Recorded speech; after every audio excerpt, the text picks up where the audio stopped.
El anime japonés es mucho más que fantasía y acción. A veces se atreve con temas increíblemente complejos de nuestra sociedad. Y ese es precisamente el caso de A Silent Voice, la aclamada película de 2016. Hoy vamos a desgranar cómo esta obra maestra de la animación se enfrenta a realidades tan duras como el acoso escolar, el largo camino hacia la redención y cómo representa la diversidad funcional. Vamos a meternos de lleno en su historia. Bueno, aquí tenemos el corazón de la historia, ¿no? La sinopsis ya nos deja claro que esto no va a ser un paseo. Es un punto de partida, de una honestidad brutal.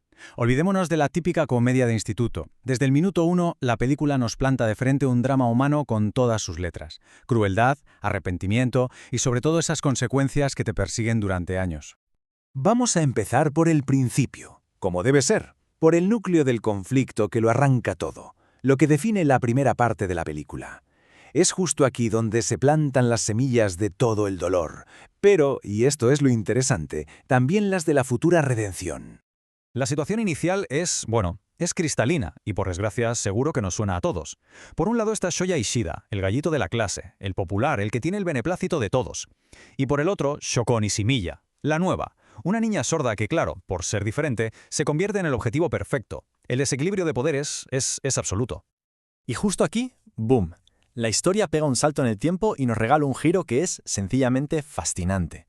De repente, todo el tablero de juego ha cambiado. Las reglas son otras.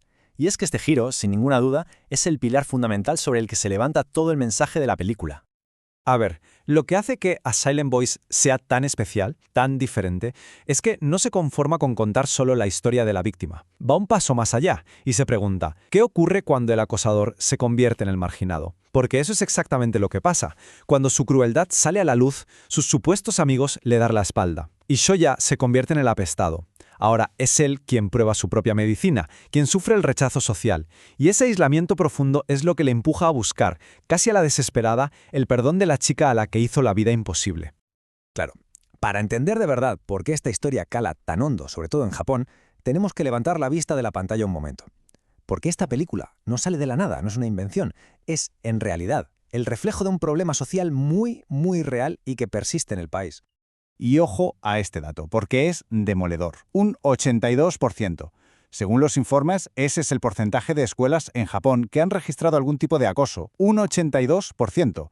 Y lo que es peor, si cabe, es que la mayoría de los casos se dan en primaria, justo en el entorno donde empieza nuestra historia, la de Shoya y Shoko. Es una auténtica lacra social que, lejos de disminuir, parece que va a más. El problema es tan grave que hasta tiene una palabra específica para ello: futoko. Y esto no es, para que nos entendamos, hacer pellas o saltarse una clase. No, es un rechazo absoluto, total, a ir a la escuela. Y la causa suele ser el acoso llevado al extremo, combinado con la presión brutal del sistema educativo japonés. Este fenómeno, el futoko, nos da una idea de la profundidad de la herida que existe en la sociedad. Y claro, con un problema tan extendido, era imposible que el manga y el anime, que son pilares de la cultura japonesa, le dieran la espalda. Todo lo contrario.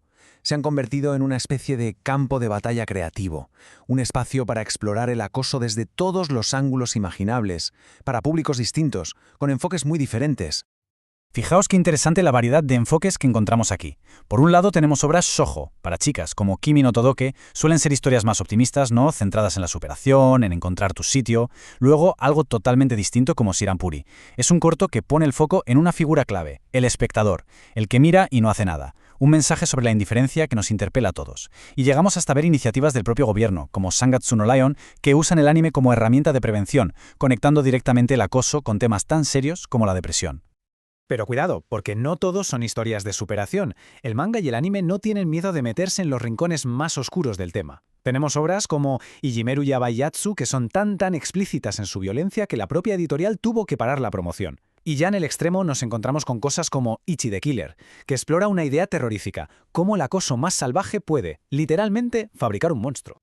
Vale, volvamos a Silent Voice, porque hasta ahora hemos hablado mucho del acoso, pero esa es solo una de las dos grandes columnas de la película. La otra, que está tratada con una delicadeza y una sensibilidad increíbles, es la representación de la diversidad funcional, en concreto, la sordera de Shoko. ¿La lengua de signos es universal? Es una pregunta que se hace muchísima gente, ¿verdad? Parece lógico, si es visual debería ser igual en todos lados. Pues no. Y la película, al integrar con tanto cuidado la lengua de signos japonesa, nos abre la puerta a entender por qué es mucho más complejo que eso. La respuesta rápida es un no rotundo, y estos puntos lo explican a la perfección. Las lenguas de signos no son un simple código de gestos, son idiomas completos, con su propia gramática, su propia sintaxis, evolucionan de forma natural en cada cultura. Un ejemplo buenísimo, la lengua de signos británica y la americana no tienen nada que ver, y eso que en ambos países se habla inglés. Y sin ir más lejos, aquí en España tenemos varias, como la española y la catalana. Que sí, que existe un sistema internacional de señas, pero eso es más bien un recurso para reuniones internacionales, no es una lengua con la que puedas vivir tu día a día. Y esto de representar la sordera en el cine no es nuevo, tiene una tradición muy importante y muy reconocida.